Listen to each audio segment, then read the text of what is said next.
De Nestor van de Nederlandse wielersport. Wat die man door de jaren heen zoveel gedaan heeft. De Tour naar Limburg gehaald. Het wereldkampioenschap georganiseerd. Met allerlei sores en zo. Succesvol. En Benny is natuurlijk een wielermens. Ja, Benny was als amateur een hele goede renner. Hij kon heel goed bergop, aanvallend figuur. En is na een x-aantal jaren beroepsrenner geworden en niet bij de mensen of geringste. Bij Bernard Hinault, Lucien van Impe, Walter Plankaart, André Dirks en dat soort mannen. Nog prof geweest bij Bernard Hinault in de ploeg. Was niet gemakkelijk altijd en ik denk dat hij ook te bescheiden was om zijn plaats op te eisen.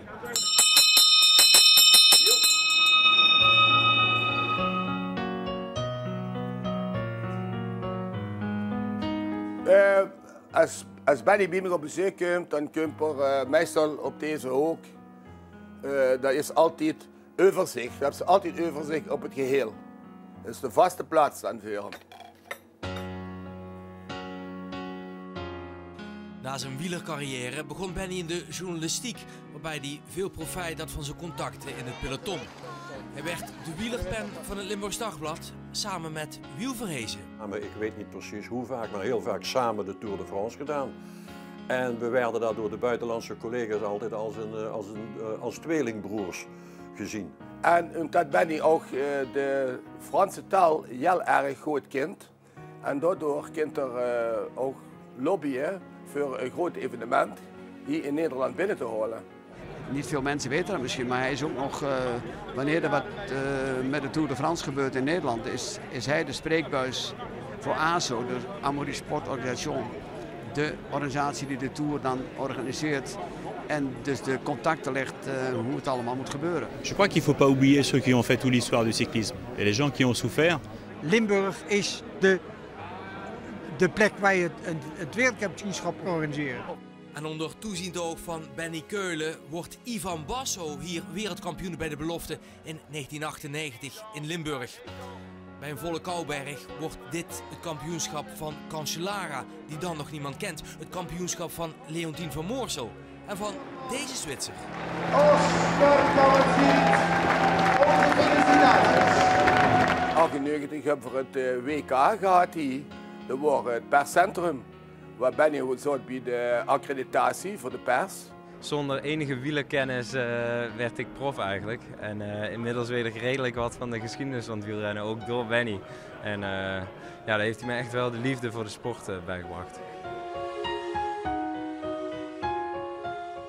Zo leerde Tom bijvoorbeeld over Matthias Kessler, die de etappe won in Valkenburg in 2006 van de Tour de France, die mede door Benny Keulen naar Nederland was gehaald.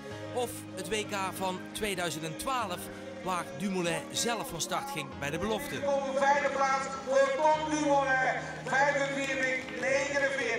Het waren de eerste jaren van wat zou uitgroeien tot een heel mooi partnerschap. We hebben echt een groot leeftijdsverschil, maar toch ja, is echt een van mijn beste vrienden eigenlijk, Benny Keulen. Hij zat gewoon vol achter de motor. Hij rijdt gewoon weg op een rechtstuk. Wat slaat dit op? Ja, ik zit alle bochten in het wiel. Op een rechtstuk gaat gewoon bij me weg. Ja, wat is dit voor kutzooi? Maar ik kan me zo voorstellen dat Dumoulin hem ook ziet als een soort, ja, misschien een vaderfiguur is te veel gezegd, maar een goede oom die hem op een hele rustige manier ook wegwijs maakt in dit wereldje. Je bent echt ziek van. Het slaat echt nergens op. Daar ben ik echt ziek van.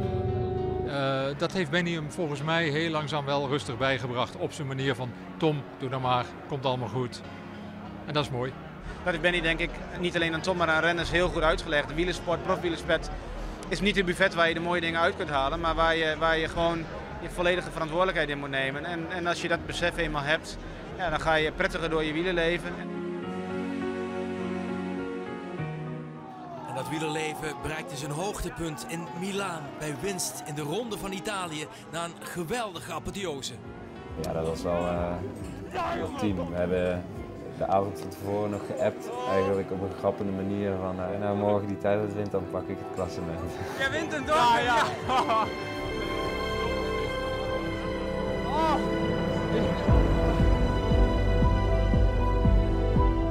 En ja, dat was gewoon heel spannend en dan heb je mensen nodig om je heen die je kunt vertrouwen en die je bij de hand nemen eigenlijk. En dat deed Benny en ja, zeker met journalisten, dat is best wel moeilijk af en toe. Zeker als je kapot over de finish komt en Benny weet daar wel raad mee. Wielrennen is de sport van de verhalen en ja, dan is Ben wel de man waar je moet zijn. Fight hard now, Tom. Come on.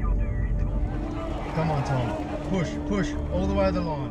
Ronde van Frankrijk 2018, laatste tijdrit. Tom wil de tweede plek in het eindklassement, maar wie wint de etappe? Nee, congrats.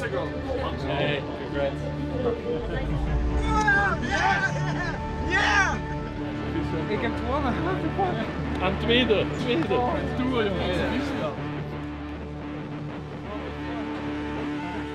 Benny, heel erg bedankt voor de afgelopen jaren en we gaan elkaar nog heel veel zien de komende jaren. Benny, een wielerman als jij, die de wielersport groot gemaakt hebt in Limburg, ook eigenlijk in heel Nederland. Dank. Ben jongen, laat gewoon en goed gewoon. Hè? Geniet ervan. Echt zeker nu dit allemaal gestopt is, al deze hectiek. Want het leven is ook nog heel mooi na die wielersport. Maar niet op de lauwen gaan rusten, dat moest je niet doen. Daar ben je de man voor.